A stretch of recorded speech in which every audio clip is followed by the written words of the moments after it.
Catabolismo del grupo M, parte 3. ¿De dónde proviene el grupo M que debemos catabolizar? El M, mayoritariamente un 85%, está en los eritrocitos, cuya vida media es de 120 días. El porcentaje restante proviene de otras proteínas que contienen grupo M. La hemoglobina tiene un recambio de 6 gramos por día. Debemos tener en cuenta que el anillo porfirínico es insoluble y debe ser solubilizado para ser excretado. El hierro debe ser conservado para sintetizar nuevos grupos M. Tenemos la etapa 1, que es la formación de la bilirrubina.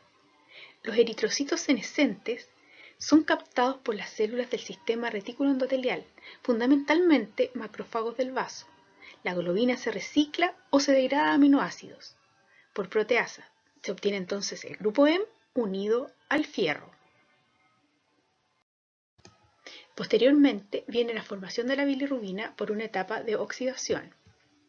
En esta, el grupo M, que aún contiene el fierro, mediante una hemooxigenasa, es transformada a biliverdina, que tiene color verde.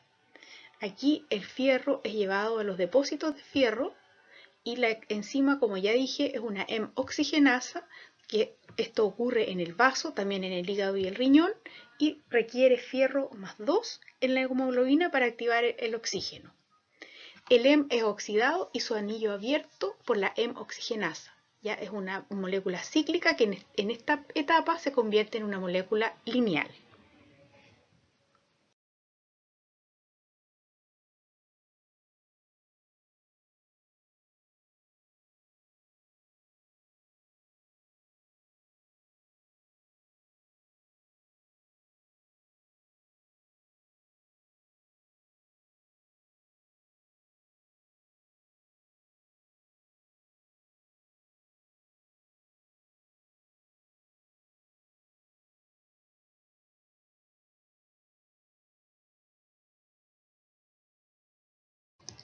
La siguiente etapa en la formación de bilirrubina es una reducción, donde la molécula biliverdina, que ya es lineal, es transformada finalmente a bilirrubina.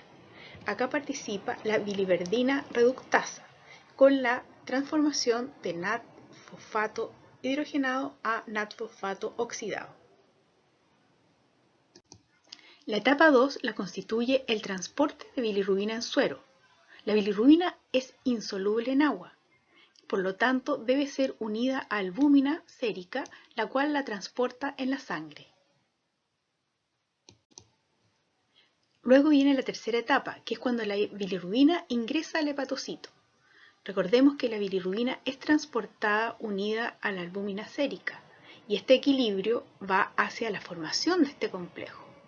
Bilirrubina entonces debe disociarse de la albúmina y la disociación es apoyada por acidosis, ácidos grasos, drogas, colorantes y también hematina. Tenemos entonces que un transportador mueve la bilirrubina disociada en las células hepáticas y dentro de las células se une a una ligandina que es capaz de enlazar la bilirrubina para ser transportada intracelularmente.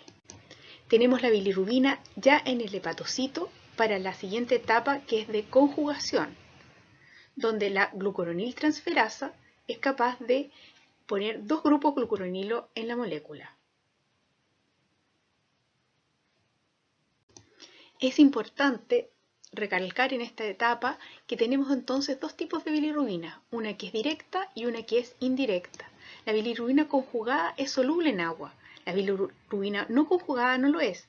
La bilirrubina es determinada por una reacción que se llama de Van den Berg, donde se diazotiza el ácido con ácido sulfanílico y se produce un compuesto coloreado, el cual puede ser medido espectrofotométricamente, que es lo que ustedes hicieron en el laboratorio. Esta bilirrubina conjugada ya es capaz de ser vaciada a la bilis. Aquí se requiere también un transportador que requiere de ATP. Es por lo tanto un transporte activo. Los defectos en el transporte conducen a enfermedades genéticas como por ejemplo en la patología que se conoce con el nombre de Dubin-Johnson. Y así continuamos con el camino de la bilirrubina, que va de la vesícula biliar al intestino delgado. En el ilion y colon actúan glucuronidasas bacterianas, sintetizando, adivinen qué, nuevamente bilirrubina.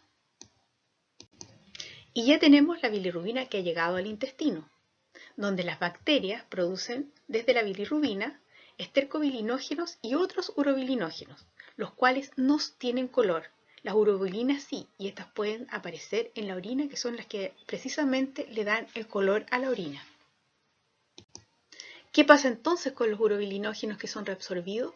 Ya sabemos que algunos aparecen en la orina, pero también algunos vuelven al hígado y pueden ser reoxidados a bilirrubina. Urobilinógenos y urobilinas son conjugados y retornan a la bilis, lo que se llama circulación enterohepática. Hay una cierta cantidad de urobilinógenos que no son reabsorbidos. Estos urobilinógenos se convierten en estercobilinógenos y estercobilina, que son los pigmentos naranjo-café, los cuales le dan el color a las heces. Tenemos entonces que en la excreción normal de bilirrubina se producen alrededor de 40 a 280 miligramos por día de urobilinógenos y urobilina, que aparecen en heces, y 0,2 y 3,3 miligramos por día de urobilinógenos en orina. La bilirrubina no está presente en orina en condiciones normales. Solo bilirrubina conjugada podría aparecer en orina, y solo aparece cuando hay altos niveles de bilirrubina conjugada en sangre. Con esto podemos describir algunos estados patológicos que alteran los niveles de bilirrubina en sangre. Los niveles de bilirrubina no conjugada aumentan porque hay un aumento de la formación de bilirrubina, que puede ser, por ejemplo, por una hemólisis. También puede ser por defecto en la captación hepática o un defecto en la conjugación. Y la bilirrubina conjugada es todo lo posterior a la conjugación, por lo tanto el defecto sería en el transporte a la bilis o también un bloqueo en el conducto biliar, por ejemplo, un cálculo a la vesícula. Cuando la bilirrubina aumenta en un individuo, vemos signos que son la ictericia. Esta se produce cuando la bilirrubina en sangre aumenta sobre 3,5 miligramos por decilitro. Entonces, esta pigmentación café amarilla de la piel y de las escleras y de las membranas mucosas es lo que acusa este estado ictérico. Esto se debe a que las escleras poseen grandes cantidades de elastina, la cual tiene una alta afinidad por bilirrubina.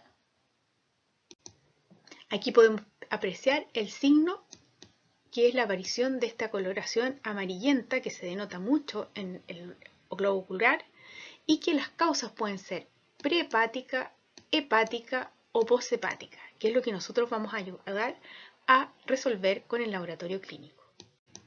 Como ya les dije anteriormente, usualmente las ictericias prehepáticas corresponden a un cuadro hemolítico, donde hay una excesiva ruptura de glóbulos rojos que produce más bilirrubina de la que el hígado puede procesar. Esto aumenta la bilirrubina indirecta en el plasma y también el urobilinógeno en plasma y orina. Un cuadro que requiere especial atención es la ictericia neonatal.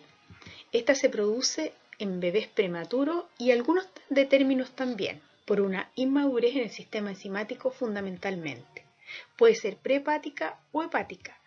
Los niveles de bilirrubina son usualmente mayores a 6 miligramos por decilitro. Lo normal es menor a 1,2. Cuando el nivel de bilirrubina sube a 18 miligramos por decilitro, tenemos el riesgo de kernícteros, que es un depósito de la bilirrubina en núcleos cerebrales y esta bilirrubina es neurotóxica. Por lo tanto, debemos tener mucha atención de los niveles de bilirrubina en los recién nacidos. Dentro de las ictericias hepáticas, pues, tenemos la cirrosis y la hepatitis, donde hay una baja eficiencia en la captación de bilirrubina, en la conjugación y en la captación de los urobilinógenos que vienen de vuelta, la salida de la bilirrubina conjugada y la no conjugada a la sangre. Dentro de esto tenemos las ictericias hepáticas infecciosas, donde se conocen 5 tipos principales, que son las A, B, C, D y E. En particular, los B y C ocasionan una afección crónica en cientos de millones de personas y en conjunto son la causa más común de cirrosis hepática y cáncer hepático. Los tipos A y E son causadas generalmente por la ingestión de agua o alimentos contaminados. Hay varios tipos de ictericias, tanto hepáticas como poshepáticas, que son de origen hereditario, donde tenemos el síndrome de Dewey-Johnson, donde hay un defecto en el transporte de la bilirrubina conjugada. Es una enfermedad poco común, benigna, y se cursa con un aumento de bilirrubina conjugada en sangre y orina. También tenemos el síndrome de Gilbert, que se hereda de forma autosómica recesiva y afecta a una gran cantidad de proporción de población, entre 5 y 10% de algunas poblaciones. Este síndrome afecta la UDP transferasa y usualmente es asintomática. La gente se da cuenta cuando va al laboratorio a hacerse un examen de bilirrubina y ve que en lugar de tener un valor 1, que debería ser lo normal, tienen un poco elevado, que es alrededor entre 2 y 3. ¿Ya? Hay también un aumento del monoglucuronilato y es de carácter benigna esta patología. También está el síndrome de Rotor, que es un deterioro en la excreción de bilirrubina conjugada, aparece ictericia en la niñez, es autosómica recesiva, también es poco común. Dentro de las patologías hereditarias graves tenemos el síndrome de Crigel-Najjar, donde el tipo 1 tenemos que no existe la transferasa. Por lo tanto, no hay conjugación de bilirrubina, cursa con kernícteros neonatal y muerte. Es una patología autosómica recesiva. Este síndrome también se presenta como el tipo 2, donde hay una actividad de la transferasa reducida. Hay una ictericia, principalmente un monoglucurónido en bilis, usualmente es benigna y se trata con fenobarbital que induce la enzima. Acá les presento un cuadro resumen donde tenemos todos los desórdenes genéticos del metabolismo de la bilirrubina, el Crigel-Najjar, Gilbert y Duven-Johnson, con su defecto, la bilirrubina y los hallazgos clínicos que tenemos, que en el caso de Crigel-Najjar es una ictericia muy grave y los otros es moderada o suave. La ictericia posthepática corresponde entonces, ya tenemos la bilirrubina conjugada y corresponde a una obstrucción. Hay una disminución de urobilinógeno ya que no está yendo hacia el intestino y hay un aumento de bilirrubina conjugada y también la no conjugada en sangre. Entonces en orina va a aparecer bilirrubina conjugada, no urobilinógeno, que es el que se reabsorbe del intestino, y las heces van a aparecer pálidas porque no hay urobilinas.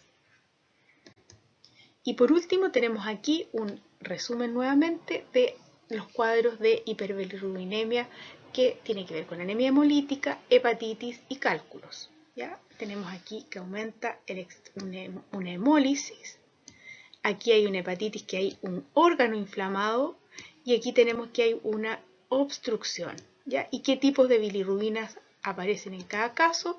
Tenemos que en este caso aparece la bilirrubina no conjugada, aquí aparecen ambas aumentadas y en este caso, aunque aumenten las dos, la que mayormente aumenta es la bilirrubina conjugada en sangre.